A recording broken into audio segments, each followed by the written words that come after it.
মানুষ বড্ডই অদ্ভুত।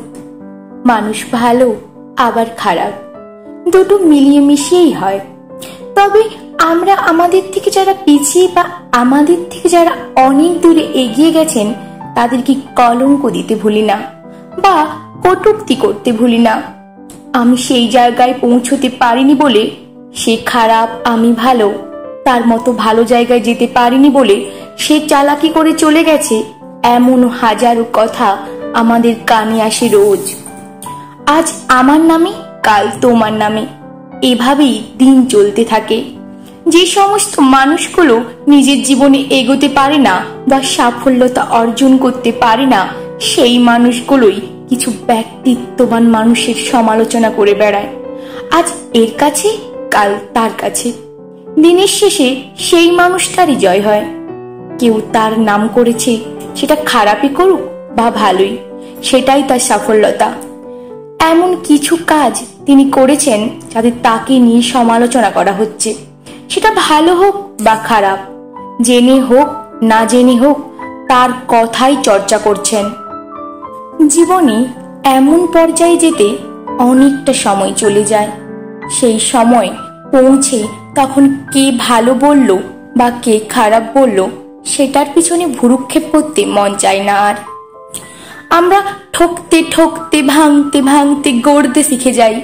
সেই পর্যায়ে গেলে আর কোনো মানুষের কথায় আঘাত লাগে না, মনে বরং হাসিই পায় যে কেউ তো আমার খারাপ বলছে, নিন্দে করছে, আমাকে কলঙ্কিত করেছে।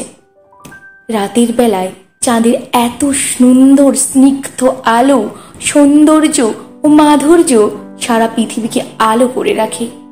অন্ধকারের মধ্যে থেকেও ও তবু তার গায়ে অনেক গহ্বর আছে, অনেক দাগ আছে, তাকে চাঁদের কলঙ্ক বলা চলে।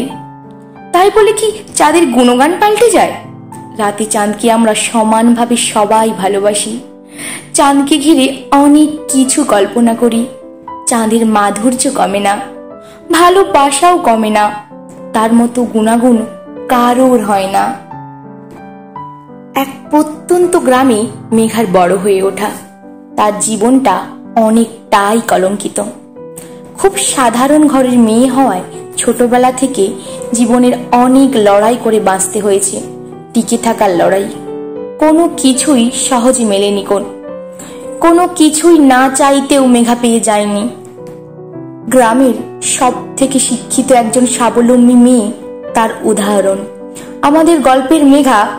তবে তার জীবনের একটা ঘটনা সে কোনোদিনও ভুলতে পারেনি বা জোর করে চেয়েও ভুলতে পারেনি।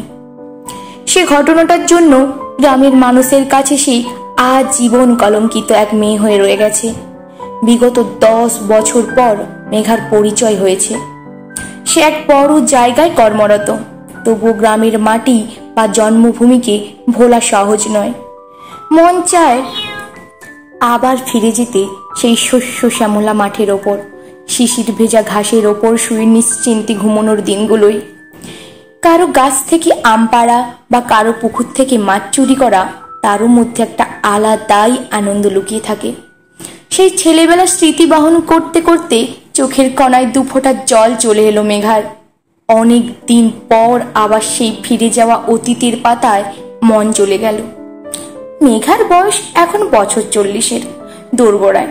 সামাজিক কাজসূত্রে তার একটি মেয়ের সাথে পরিচয়, তার নাম কঙ্কনা।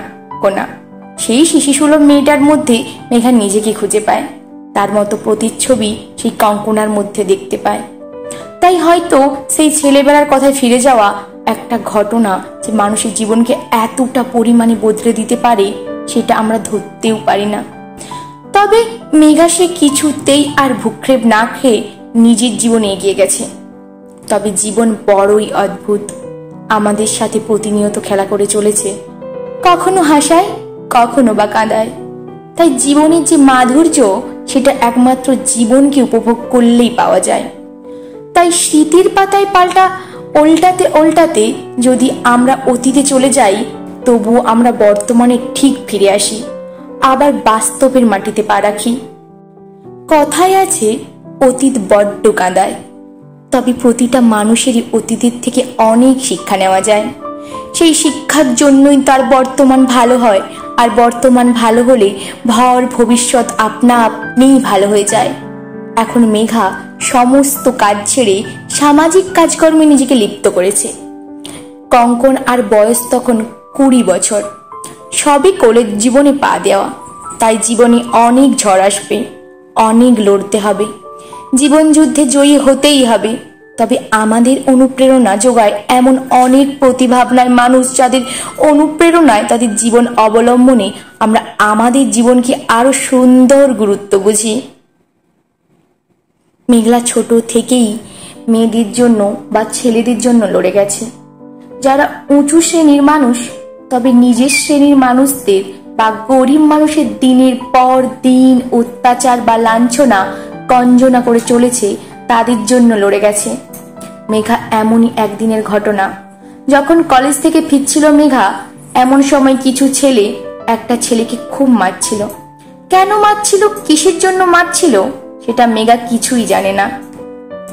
তবে সেই গরিব ছেলেটার উপর দেখে বড্ড মায়া হয় মেঘার। এমন কি করলো যার জন্য তাকে এত বেশি মার খেতে হচ্ছে? প্রশ্ন জাগলো অনেকেই, তবে উত্তর পেল না মেঘা। তাই দৌড়ে ছুটে গেল ছেলেটাকে বাঁচানোর জন্য। তবে ছেলেটাকে বাঁচাতে গিয়ে আকাশ ভাঙার এক সত্যের মুখোমুখি দাঁড়ালো মেঘা। তাকে ফাঁসানো হচ্ছে। তাকে গ্রাম ছাড়া করার জন্য এমন করে একটা ঘটনা ঘটানো হয়েছে, তাতে সেই ছেলেটাকে বাঁচানোর জন্য ছুটে আসে মেঘা। আর সেই শুনে গ্রামের মানুষের চোখে মেঘাকে আরো খারাপ করে দেওয়া যায়। গ্রাম ছাড়া করে দেওয়াই এই চক্রান্তে মেঘা ফেঁসে গিয়েছিল। কেন এরকম হয়েছিল বা কি করেছিল সেটা জানে না মেঘা, বা জানা যায়নি। আজ এতগুলো বছর পর মেঘা আবার নিজেকে দেখতে পেয়ে বা নিজেকে খুঁজে পেয়ে গাল আদায় শান্তি অনুভব করলো। আর আবারও ফিরে গেল সেই ছেলেবেলায়। কত দিনের সুন্দর ছিল সেই দিনগুলো। শহরের জায়গায় হয়তো গ্রামের মতো শান্তি পাওয়া যায় না, প্রকৃতির সান্নিধ্যে থাকা যায় না। মেঘাকে ঘর ছাড়া হতে হয়েছিল। তার মা বাবা ছোট্ট ছোট্ট ভাই বোনেরা তার সাথে ছিল না। ওই যে বাড়ি ছেড়ে বেরোলো মেঘা, তারপর থেকে আর বাড়ির সাথে কোনো সম্পর্ক রাখেনি বা রাখার চেষ্টাও করেনি মেঘা। এমন কিছু ঘটনা আমাদের সারা জীবনের মতো কলঙ্কিত করে তোলে। সেটা ছেলে হতে পারে, আবার মেয়েও হতে পারে। যার সাথে এমন কোনো ঘটনা ঘটে যায়, তারা সারা জীবনে চাইলেও সে ঘটনাটার জন্য নিজেকে বদলাতে পারে না, বা কোনো মানুষের কোনো কাছে কোনো নিজেকে ভালো জাহির করতে পারে না। সে যতই ভালো কাজ করুক না কেন, এমন অনেক বাস্তব জীবন আমাদের সামনে থাকে। সে জীবন থেকে আমরা অনেক কিছু শিখতে পারি, অনেক কিছু জানতে পারি। ভালো মানুষ থাকলে তাকে কতটা সাবধানে থাকতে হয়, কতটা বাঁচিয়ে নিজেকে চলতে হয়, সেরকম কথা আমরা বুঝতে পারি, জানতে পারি। এমন অনেক মানুষই রয়েছে যারা সমাজের জন্য প্রতিনিয়ত কাজ করে যাচ্ছেন। তারা হোক না অনেক কলঙ্কিত, তাতে ক্ষতি বাকি আছে, ভালোই না সবকিছু। এমন অনেক গল্পই থাকে আমাদের মাঝে। এমন এক চিলতি কলঙ্ক আমাদের সবারই হোক। এই এক চিলতি কলঙ্কে আমরা সবাই কলঙ্কিত হতে চাই। ভালো থাকবেন, ভালোবাসা থাকবে।